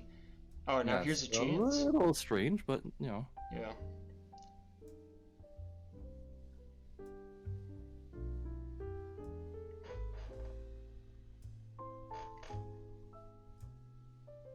I mean, that whole saying about green team never capping, like sometimes if you press too hard with a tag, you might give up a cap. So Very true. PTB is trying to play it safe, and Holdineye is probably also wanting to play it safe.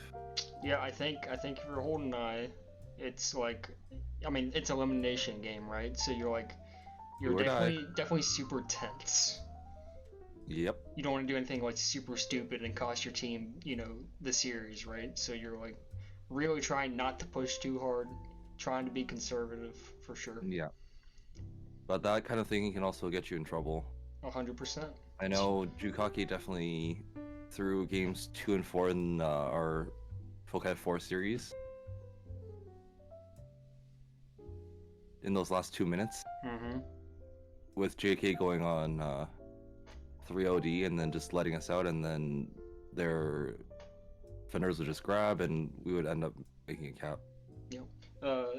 Face, so he's calling out that manual diffuse. I think that was, who was that? JK that diffused there a little earlier? I was okay with that. I don't think he had a avenue to cap by not diffusing. Yeah. But I'll admit, there's been some questionable manual diffuses this series. I don't know that was one of them. And so we go, big Tag Pro up top. Ooh, Russ, huge, getting that sandwich and winning that pup. Yep, and he's done that a couple of times tonight.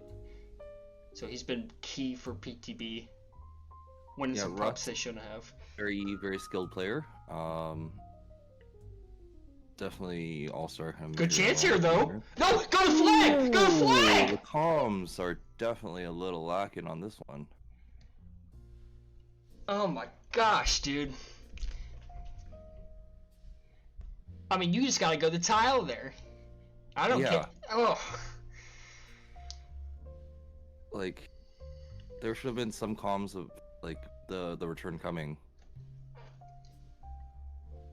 Well, even then, I think if I'm an offender and I know I'm past 3 and there's a chance return's coming, I'm parking myself on flag, dude.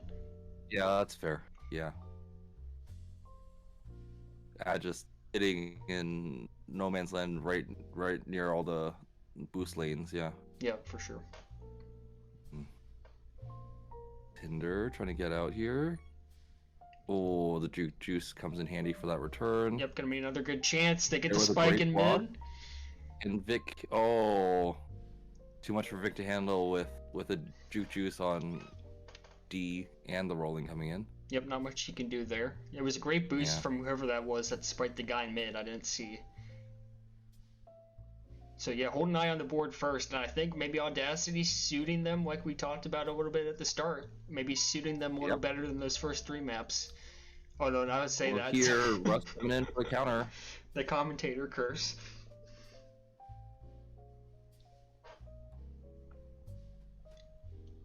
Indeed.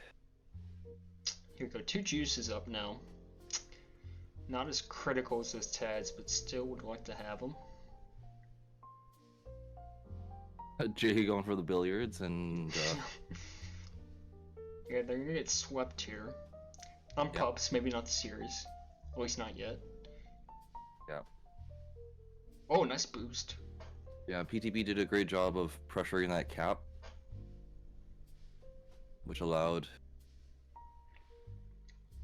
Button to get that pup. This is kind of dicey. Ballsack gets the pull. Oh, and they live. Oh. JK off the 45. It's capable for a second. Oh. Yeah, I've seen him cap these. Yeah. I've also seen him spike.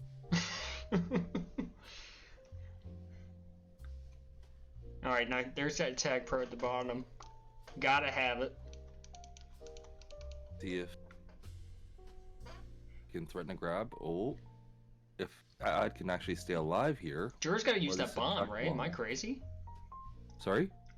Well, I guess it worked out. I thought Jur needed to defuse that bomb. He's gonna win the tag, so I guess it's fine. But he left it for PTB. I was kind of confused by that. Okay, they need to push the return here. Yep. Jur's gotta link back up if they can. Oh my gosh, Tinder.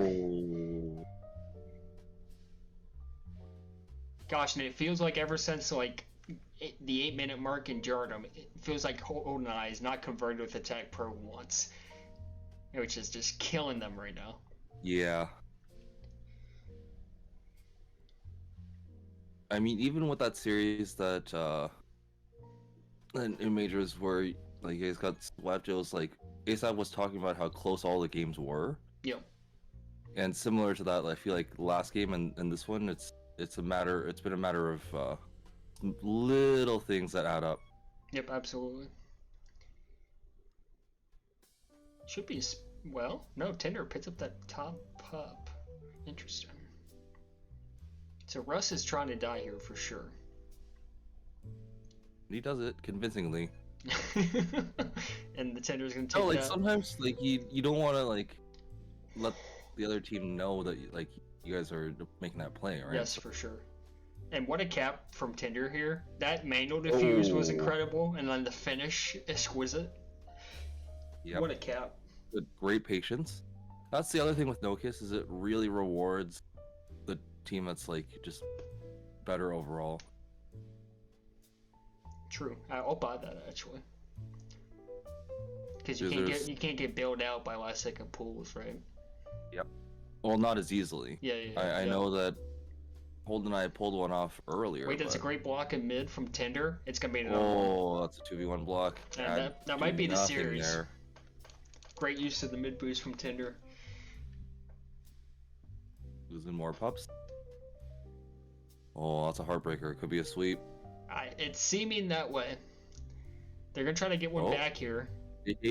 Out here. Well, when Tinder once again. By the way, Tinder, I think, making the case for player of the series. He's been everywhere. Definitely. Yeah.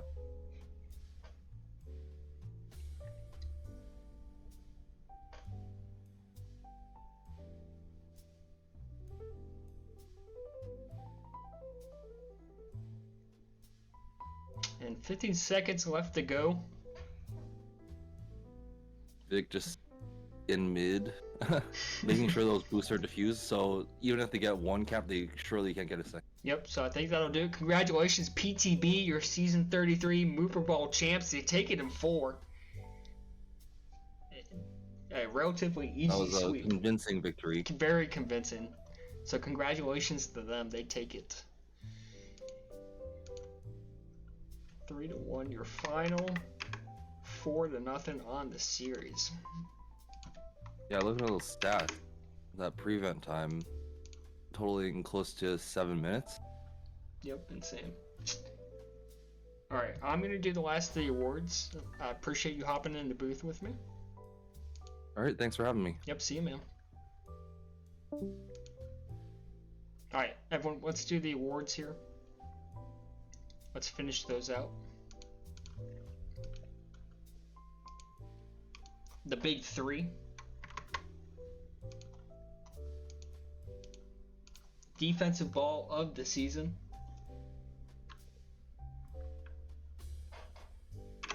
Your nominees. Ballsack 123. Freak. Button. Russ. JKHS and Trapson. In third place for DBOS. JKHS. And second place. Button. Which means your first place defensive ball of the season is Russ. Freshly minted Mooper champion Russ.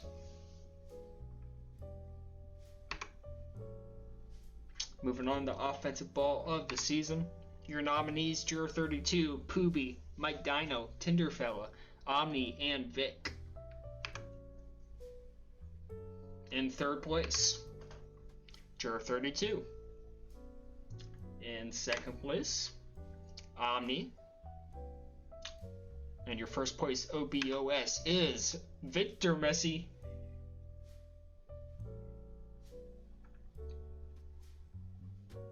And now for the award that everyone has been waiting for. The most valuable ball. Season 33 Minors. Your nominees, Button, Freak, Juror, Russ, Omni, and Victor. In third place, MVB, Omni. In second place, Vic. And your most valuable ball of season 33 is Russ. And that'll do it for the awards. That'll do it for the stream. Thank you all for tuning in. I know it was late tonight. Appreciate PTB making it a clean sweep here so we can go to bed early. Keep your eyes out for season 34 signups, probably in like a month or so.